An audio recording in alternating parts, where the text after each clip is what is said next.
오늘도 주님과 동행하시면서 더 큰 은혜와 더 큰 위로와 더 큰 소망을 공급받는 복된 날이 되시기를 예수님의 이름으로 축복합니다. 지금 우리가 서 있는 이 민수기 36장은 이집트에서 나왔던 아브라함의 후손들이 시내산에서 언약을 맺고 난 다음에 내가 거룩하니 너희도 거룩하라는 그 명제를 받고 시내산을 출발해서 이제 모압 평지 바로 요단강만 건너면 가나안 땅으로 들어가야 되는 거기까지 지금 왔습니다. 그래서 민수기는 시내산에서 시작해서 지금 모압 평지까지 온 이 모습,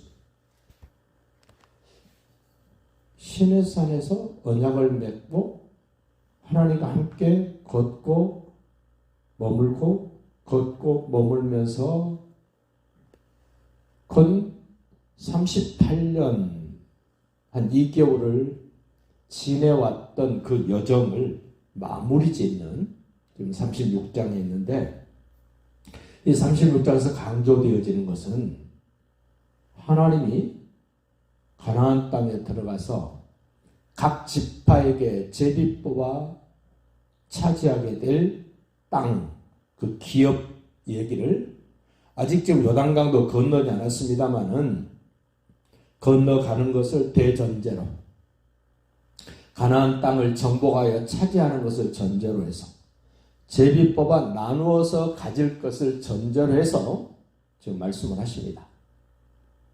아직 가나안 땅에 들어가지 않았습니다. 그럼에도 불구하고 미리 준비합니다. 미리 어떤 규례를, 어떤 원칙을 정하는 것이 하나님의 언약 백성들의 모습인 것을 기억하시기를 바라고, 오늘 계속 반복되어지는 말, 기업입니다. 기업. 본깃이라고 말합니다. 이것은 지금 므낫세의 자손들 가운데 아들을 낳지 못하고 딸만 낳은 집, 딸들은 시집 가야 됩니다. 시집 가게 되면 그 부모의 몫이 딸들에게도 나누어 갖게 됩니다. 그 나누어 갖게 되면 그 기업의 분깃이 다른 지파에게로, 그 딸들이 시집간 남편의 지파로 그 땅이 넘어가게 됩니다. 그렇게 되면 그 아들이 없이 딸만 낳은 그가 속한 그 지파의 땅은 다른 지파로 넘어가게 되는데, 다른 사람에게 뭐 임대를 줬든지 팔았든지 했을지라도 희년이 되면, 그 사제를 그러죠. 이스라엘 자손의 희년을 당하여 그 기업이 그가 속한 지파에 첨가될 것이라. 희년이 된 원래 주인에게로 돌아가는데, 그 원래 주인에게 돌아간다는 말은 아들들이 없는 이 딸들만 있는 그 아버지의 소유로 돌아간다는 겁니다. 돌아가면 그 자녀들에게 그 땅을 분배해 줘야 되는데, 그 딸을 차지한 이 딸들이 다른 지파로 시집을 가면 그 지파의 땅이 된다는 겁니다. 그러면 지금 므낫세 지파라 그랬는데, 므낫세 지파의 딸들이 다른 지파로 시집을 가면 므낫세 지파의 땅은 점점점 줄어들고 작아지기 때문에 이러한 폐단을 막을 수 있는 방법을 찾아달라고 지금 모세에게, 지도자들에게 지금 간청을 합니다. 1절 보십시오. 요셉 자손의 종족 중 므낫세의 손자 마길의 아들 길르앗 자손 종족들의 수령들이, 므낫세의 지파의 지도자들이 나와서 모세와 이스라엘 자손의 수령된 지휘관들 앞에서 말했다.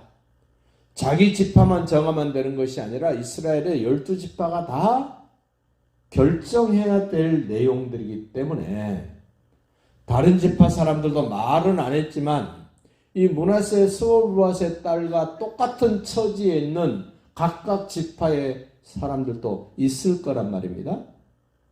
그래서 모두가 다 뜻을 모아서 결정을 합니다. 자, 3절 보십시오.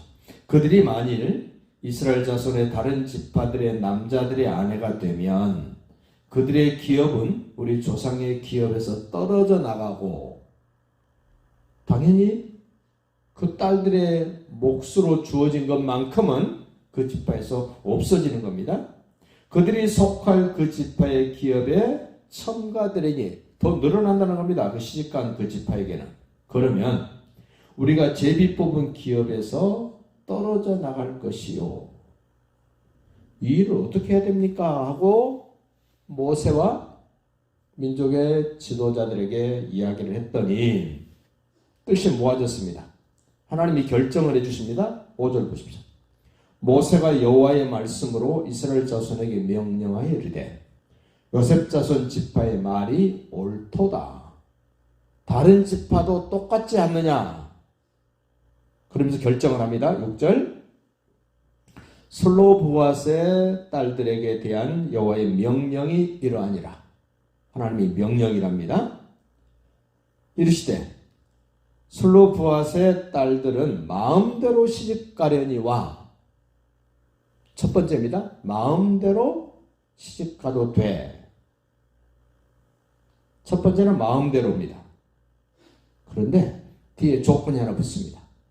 오직 그 조상 지파의 종족에게로만 마음대로 시집가라. 다른 지파로 마음대로 시집가는 건 안 된다. 너희 같은 지파의 남자에게 마음대로 시집가도 돼. 범위가 확 열려있던 12지파 다 시집갈 수 있었는데 기업이라는 땅이라는 문제가 있어서 너희들의 결혼 상대는 내가 제한해 줄게. 같은 지파 남자에게만 시집가. 그럼 무슨 말입니까? 우리는 결혼을 보고 많은 이야기들 합니다. 100년 대계. 그런데 그 100년 대계를 약속하는 결혼보다 훨씬 더 중요한 것이 있단다. 그것이 뭐냐면 하나님이 주신 기업이다. 그 말이에요. 하나님이 내게 주신 분깃, 내 결혼보다 어떻게 보면 내 후손들보다 내 장래 미래보다 훨씬 더 의미가 있고 가치가 있는 것이 바로 하나님이 우리 지파에게 준, 우리 종족에게 준 기업이다. 결혼보다도 우선입니다. 그럼 이스라엘 사람들에게 결혼은 다른 나라와 전쟁이 벌어졌을 때 이제 갓 결혼한 신혼부부 신랑은 전쟁터에 불러내지 않았습니다. 그럼 나라를 지키는 것보다도 결혼이 훨씬 더 중요한 의미를 가졌는데 그 결혼보다 더 중요한 의미를 가진 것은 하나님이 각 지파 종족에게 준 기업이었습니다. 우리의 영원한 기업은 무엇입니까? 예수님 아내입니다. 예수님을 우리는 결혼보다 더 중요하게 생각해야 되고 나라를 지키는 전쟁보다 예수님 안에 내가 머물러야 되고 그 자리를 지켜야 되는 것이 무척 중요하다는 사실을 지금 민수기를 마치면서 강조를 합니다. 계속 그의 기업 계속 얘기합니다. 그러면 12절 보십시오. 그들이 요셉의 아들 므낫세 자손의 종족 사람의 아내가 되었으므로 그들의 종족 지파에 그들의 기업이 남아 있었다. 그렇습니다. 하나님이 주신 기업은 누구에게 양보해도 안 됩니다. 뺏겨도 안 됩니다. 다른 사람 것을 내가 더 차지해도 안 됩니다.